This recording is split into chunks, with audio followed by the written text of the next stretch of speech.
Welcome back to our political podcast.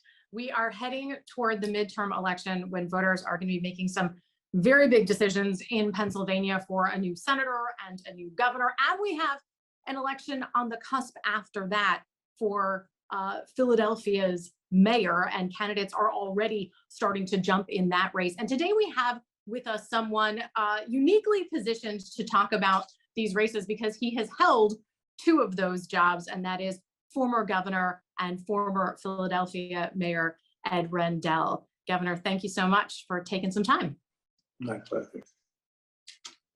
Well, you have held two of the offices that folks are vying for right now, so you know what they are in for, both in a campaign and if they win.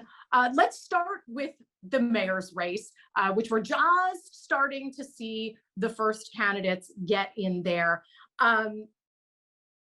This is a time when Philadelphia is facing some big issues, gun violence being one of them. Give me your thoughts on sort of what this mayor's race is going to be about. How do you see this being framed this time? Well, first of all, let me say for those of your viewers who think it's too early, what are they worrying about mayor? That's not till next year. Because of the overwhelming Democratic registration edge, the primary for mayor is really the election. They have to wait till November to formally elect the mayor. But the mayor, the person who wins the Democratic primary is the mayor. Democratic primary is only about 8 months away. So it's sooner than you think. What does the next person have to do to win? I think the next person has to chart out a realistic, and I want to emphasize that, a realistic vision for what he or she can do to lead the city to meet some of its challenges. What and when you're coming off of one administration, Mayor Kenney having served 2 terms, how does that play into the people who tend to get into the race and sort of how voters look at it? Well, usually by the end of 8 years, voters are ready to make a change. They're sick and tired of looking at you on TV. But I was fortunate that didn't happen in my case, but it's often the case. So they're looking for some new initiatives. They don't want you to say, well, I'll just do what Mayor Kenney did or what Mayor Nutter did or whatever.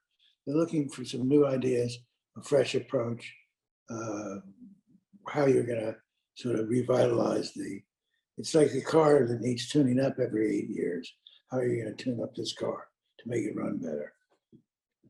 So as this process plays out, what do people not understand about running for mayor and what this is like in a very big city, a lot of different neighborhoods that have their own identities and their own needs? What might people not understand about what it's like to run for mayor?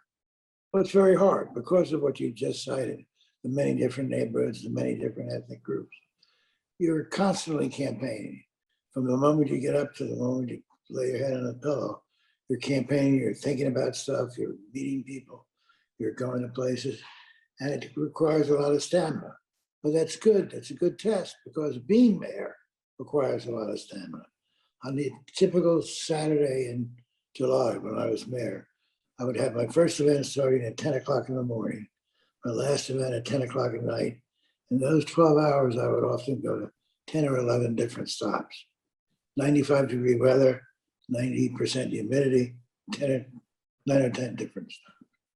None of them were. Yeah, we heard this summer Mayor Kenney make some comments about looking forward to not being mayor, which I'm sure you heard. He made those comments right after there had been some shots that were fired after the 4th of July celebration in the city. And, you know, when you heard that, did you ever have a time where you looked forward to not being mayor? Was there anything about that you could identify with? No, the first time I looked forward to not being mayor was on Tuesday, January, I think it was 4th, in 2000. My alarm clock rang, it was 7 o'clock. I got up, I went to the window, it was snowing.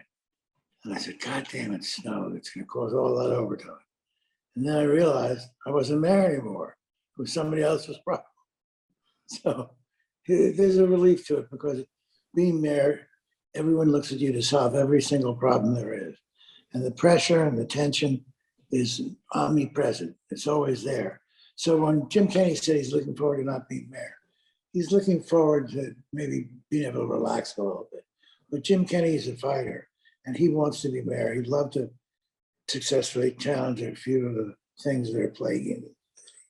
And I'll tell you, I think Jim Kenney does a better job than he gets credit for, but that's his own fault because he doesn't toot his own horn. He thinks the media is against him. They're not, they just report what they see.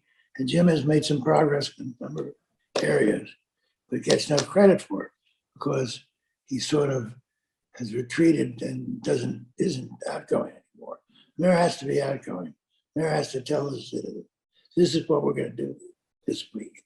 This is how we're going to take on gun violence. This is how. Jimmy doesn't do that. He does the actual work, and some of it's very successful, but he never brags about it. Philadelphia was the big city of the top 10 that had the lowest rate of COVID illness of any big city in the country. Coincidence? Maybe, but maybe not. Other mayors would have had big press conferences heralding how the city was doing. Jim wouldn't do that. So how do you think the candidates running for his job will handle that? Do you think they will take a cue from that? I think so. And I think what they'll promise is that they're going to be vocal leaders, implying that Jim Kenney hasn't been a vocal leader. We're going to attack our problems. We're not going to sit back. It's easy to sort of use the outgoing mayor as a punching bag, especially when the outgoing mayor isn't overwhelmingly popular. And I think there'll be some of that. But voters are smart. They're looking for something other than, I'm not going to be Joe Blow. I'm not going to be Sarah Miles. I'm going to be my own person. Well, okay, but what's your own person going to do? What plans do you have? How are you going to take up gun violence?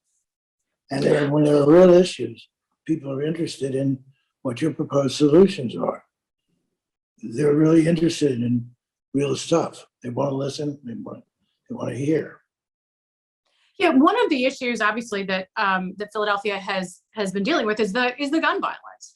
And one of the things that we hear from city officials is that, well, they can't implement certain laws because of rules at the state level. Having served both places, how do you see that? Is that is that a valid complaint, or is that an excuse, or is that something that can be dealt with? Well, it's a valid complaint because Pennsylvania has a rule called preemption, and that's if the state legislates on some issue, it preempts the local governments legislating in their own way in the same issue.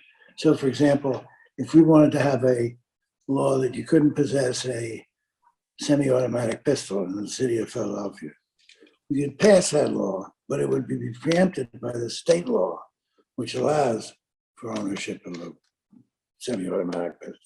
So in some cases, when they say our hands are tied, they are, because there are certain things that we can't do as a city. We don't have the legal authority to do.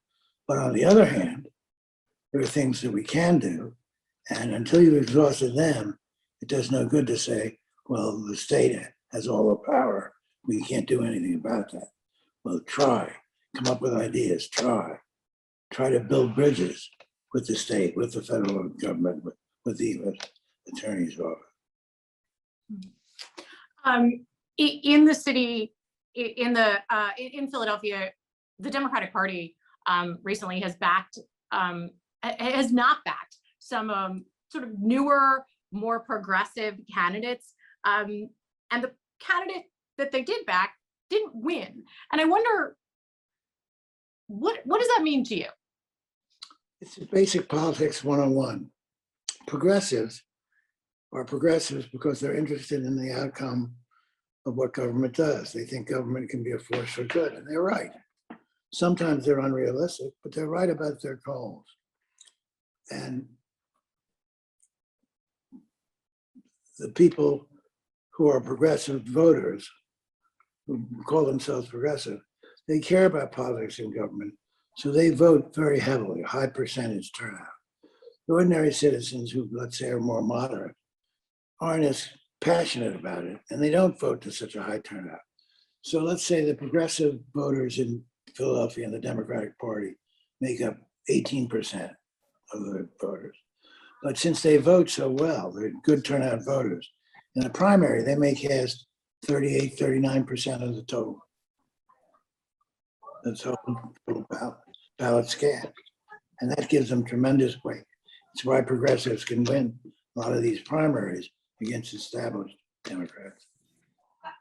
So what needs to happen then? Where do you see that going?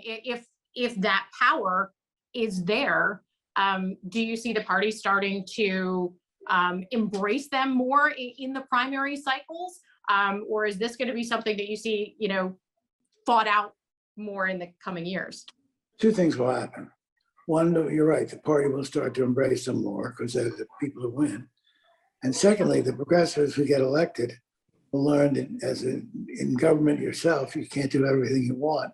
You have to compromise and you have to be realistic about your goals.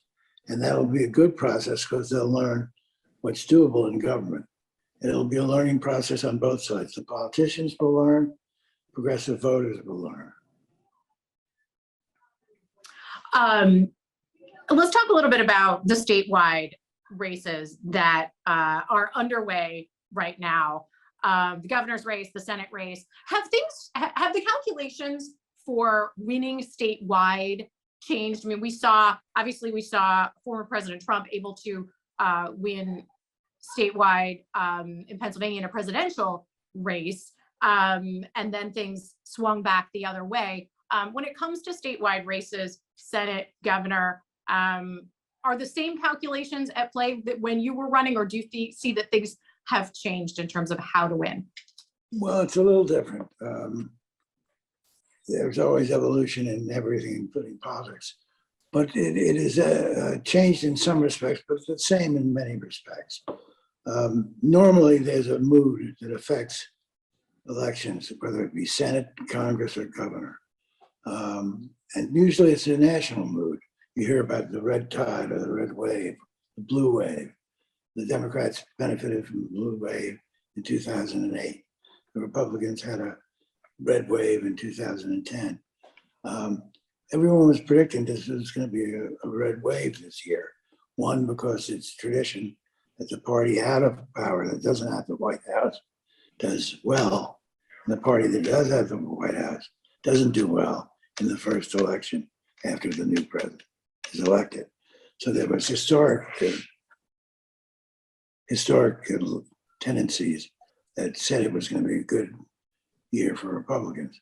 And it still may turn out to be a good year for Republicans because we're facing a challenged economy. Not a bad economy, but a challenged economy because of the inflation, yet high job growth. So it'll be a difficult election in that sense. But in Pennsylvania, there are two major elections, governor and senator. Democrats, I think, will avoid the red wave, and both of their candidates will win for one simple reason. The Republicans nominated terrible candidates.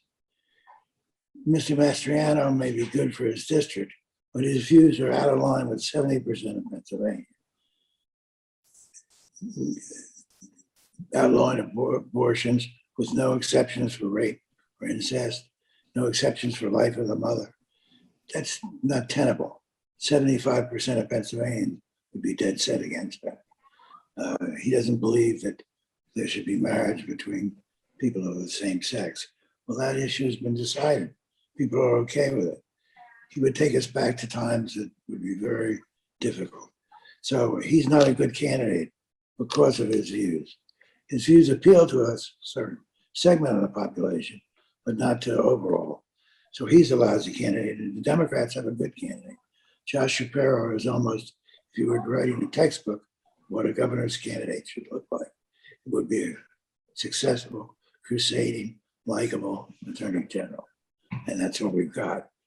And the Senate side, John Fetterman is a good candidate, his health challenges aside. He's a good candidate, a very good campaigner, done some great things in difficult positions. And he had the good fortune of having Dr. Oz in the Republican primary. Dr. Oz is a terrible candidate. One, he doesn't live in the real world, as you saw when he went to the supermarket. I'm sorry to laugh, but that was a fiasco. Number two, he doesn't know much about governing. Number three, he doesn't live in Pennsylvania and has never lived in Pennsylvania. So he's about the worst possible candidate the Republican could have picked. But it's still not going to be a runaway. It'll still be a close election. But I think John Fetterman will win for Senate. And Josh Shapiro will win for governor. On Lieutenant Governor Fetterman, you mentioned his health issues. He had a stroke right before the primary, just days before the primary. And you yourself have dealt with how to publicly talk about your health. Now that was for you after you served, but sort of how do you see that challenge of how to talk about it, and how do you think he and his campaign have done at telling that story and telling voters what they need to know? By and large, his campaign has been excellent, but I think they made a slight mishap there. I would have been transparent with the voters from the beginning. But with a stroke, you never know how someone's going to recover from a stroke. Some people who get treated quickly have almost no ill effects. In a week, you wouldn't know they had been a victim of a stroke. Some people have longer lasting effects. Some have effects that last a lifetime. So they were a little guarded about what was going to come of it. And John Fetterman has made significant improvement each week since he had his stroke.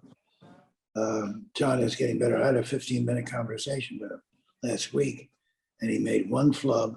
I made about 3 on the phone. So he's going to be fine. He's fit to serve. And people forget strokes. It depends on the intensity of the stroke.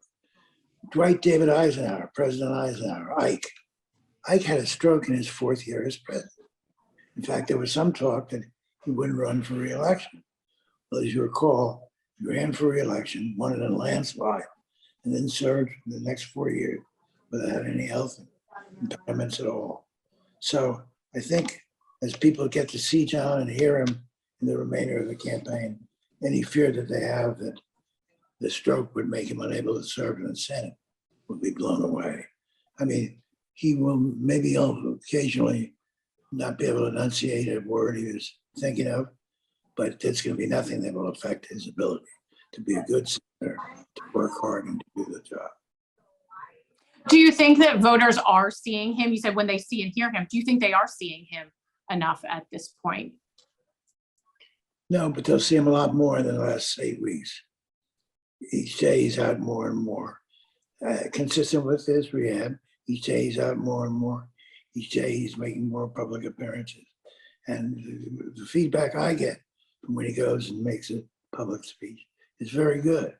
People say, hey, if you didn't tell me he had a stroke, I might not have noticed. As we hit this final stretch, what are you expecting? What are you expecting to see in this final stretch, the final weeks? A whole lot of television ads, and over and over and over. Yeah, I almost think our elections in the U.S. are far too long. Britain elects a brand new parliament, and the parliament elects a leader in about a 5-week election. 5 weeks. Takes us almost 3 years to determine who's going to be the winner of the primary and then the general election. But I think people should be ready for all the advertising, to look at them with a skeptical eye, to understand that there are exaggerations, and try to independently verify some of the stuff they hear. Because you can take a sentence out of context and it can make someone seem horrible. But if you read the whole paragraph that the sentence was left from, you might agree with what they were saying. Governor, thank you for your time. Appreciate it. Good to talk to you as always. Well, I have one last closing message. Regardless of what you think about politicians and people who run for office, and I agree most of them are disappointing, but they're what we've got, and they're only going to be as good as the input we put into it. And the input we put into it initially is by voting. If there were 60, 70, 80% turnout for every election, not just presidential, things would change. People would see change come. It's when there are 25, 30% turnouts, nothing changes. So everyone out there, vote. That is a good place to leave it. Governor Ed Rendell, former Pennsylvania governor, former Philadelphia mayor. It's great to talk to you as always. That is it for this episode of our political podcast. I'm Lauren Bake.